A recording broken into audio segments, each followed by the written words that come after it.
This is the fourth episode in the Keepsake box build, and in today's episode we're going to be doing the dovetail box for the Keepsake box.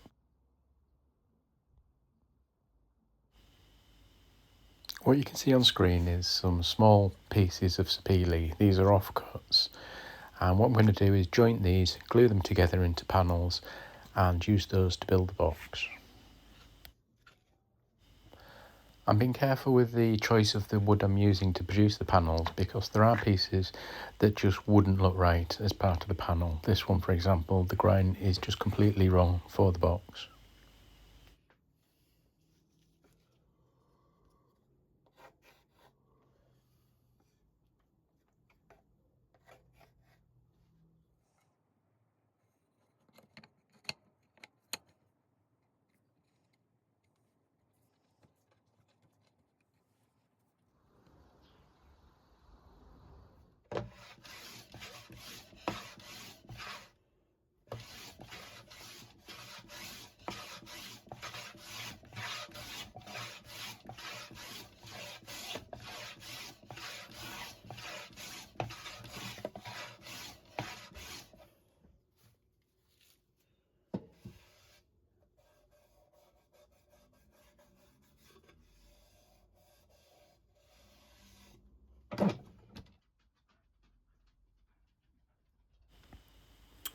With the pieces now ready, I've taken measurements from the lid we produced in the last episode, and I'm using this to produce the sizes for these side pieces that I'm marking out now.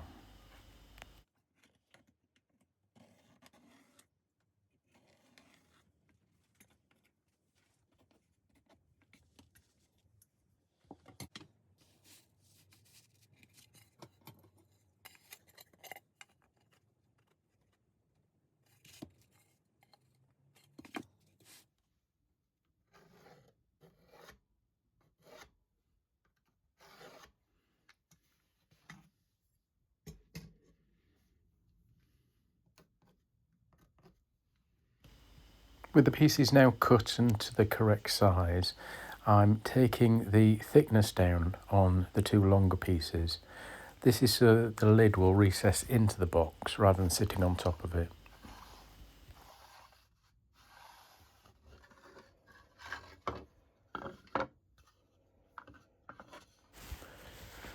So because I'm now going to mark up the dovetails and it'll be quite difficult to see on this darker wood, I've got a lighter piece of wood here that I can show you how I'm going to mark out the dovetails. Now, as you can see, the lighter piece of wood is a different size, and that's so that the lid can recess into the top.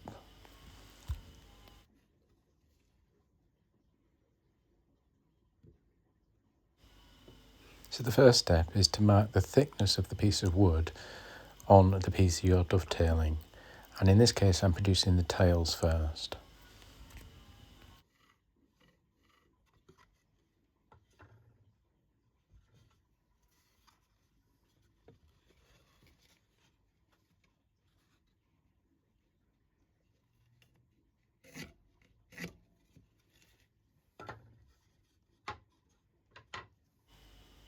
There are lots of ways of marking out dovetails and lots of ways of finding the spacings you want. I've found that using this ruler, where the zero is in the centre of the ruler, is quite an easy way of finding the centre of the board and then taking measurements either side. I've never been particularly keen on the caliper marking technique.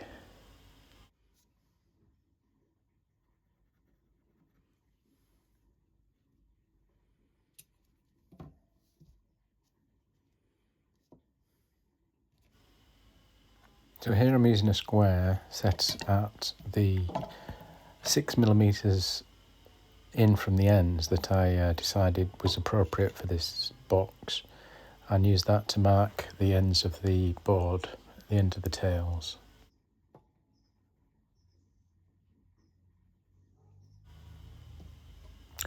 These little dovetail markers are quite handy for marking out dovetails.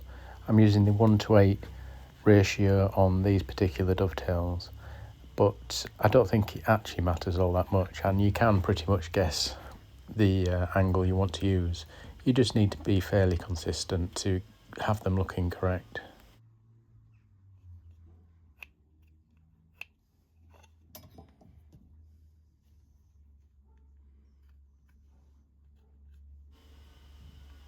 Marking the waist helps when you want to cut the dovetail, because you can then cut on the correct side of the line.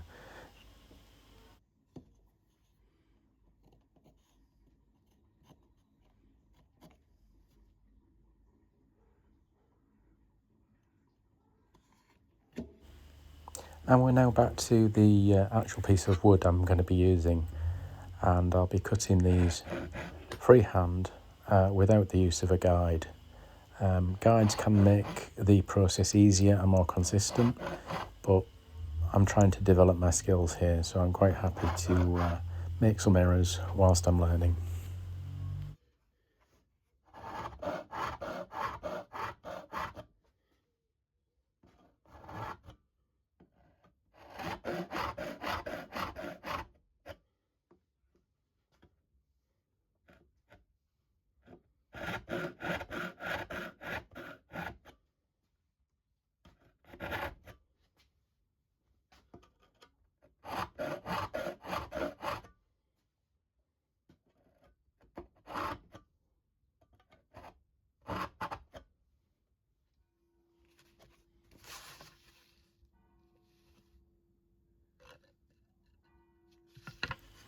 And although I've already marked a line on the edge of the timber, I've decided to deepen that with the use of a knife. This will just help me create a knife wall that will have a little bit more purchase when I'm trying to chisel into it.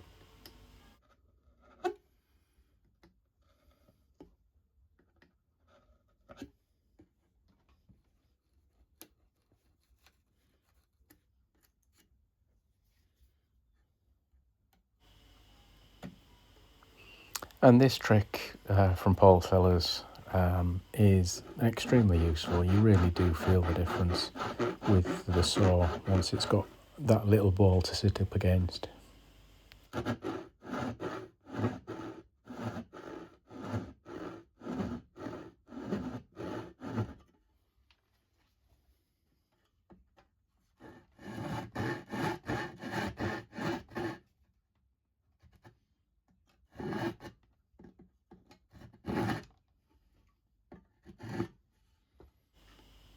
So in this case, I'm going to use the coping saw to cut out the waste in the centre of the tails.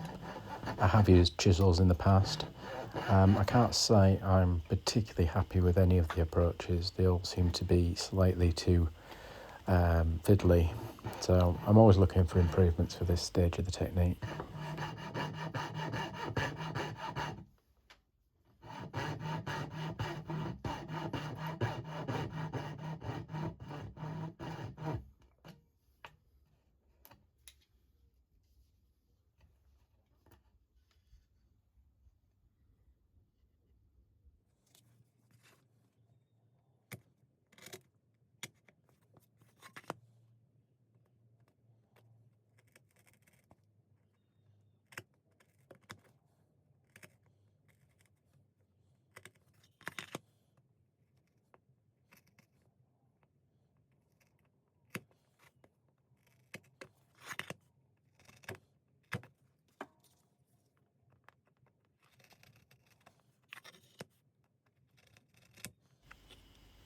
I found to help get a better line on the centre of the tails, if I put the square back up against it and use the chisel touching the square, I get a much better result than just doing it freehand.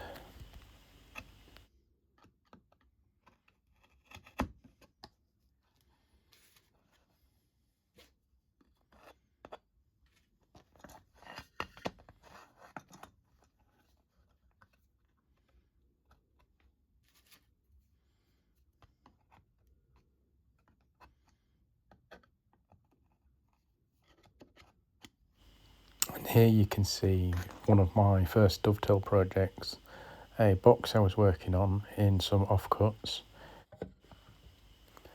And I found that using this box is quite a good way of supporting the timber whilst cutting dovetails, marking them out. I do this instead of using the side of a plane like you often see people use.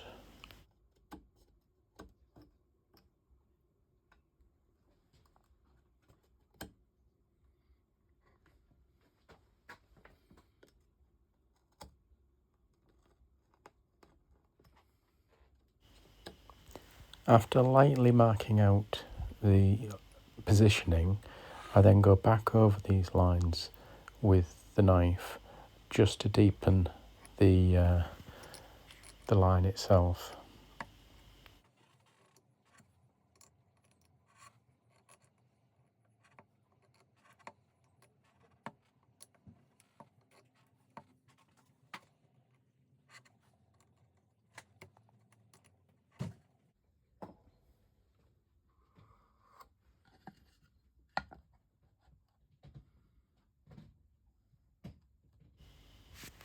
Now here I'm trying something I haven't seen before. I'm trying the knife wall trick, but on the end grain of the timber, which isn't how you would normally do it, but it seemed to work okay, and it did seem to help.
And so again, you can see that I've marked the waist on these pieces, just to make sure I do cut the right part out.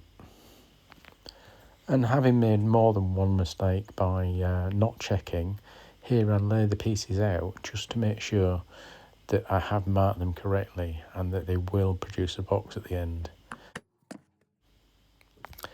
Now I'm not sure why, but here I'm using one of the oldest chisels I have that I had since I was pretty much a child. It's a very poor quality chisel, but it's still doing the job.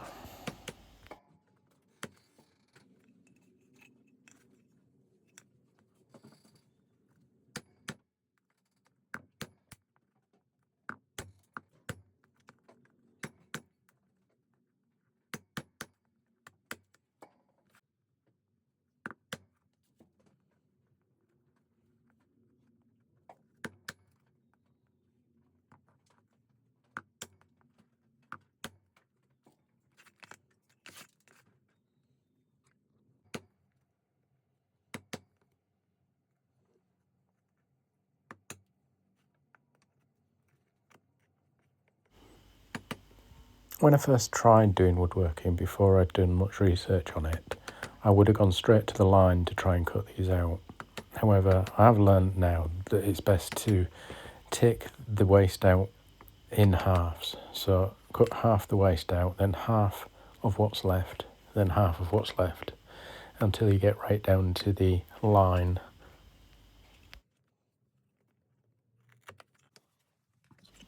So with all the pieces cut, it's now time to try a dry assembly to see how well they fit together.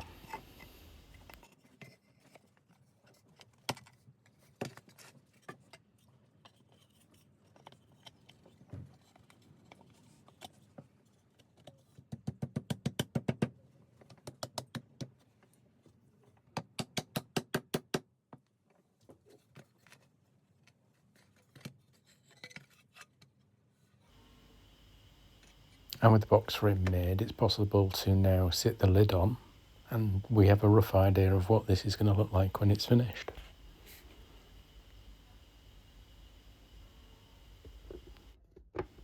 Please like and subscribe, and I hope to see you on the next episode, which I think will be the veneering of the base of the box.